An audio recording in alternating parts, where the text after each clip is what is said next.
Güzel yerdə, nə gözəl məkanda görüşmüşük.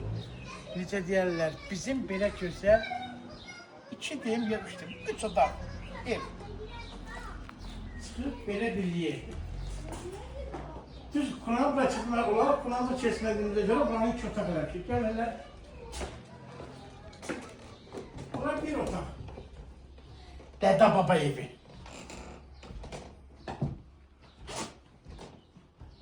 Bura 2-ci otaq.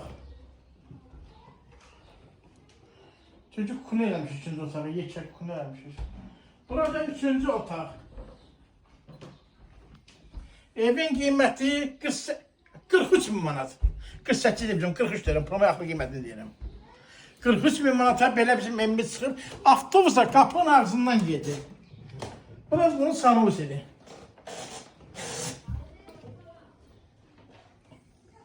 Güzel bir ev. Yolunuzu gözlürük, gelin, alın, yaşayın. Allah bana hayır versin.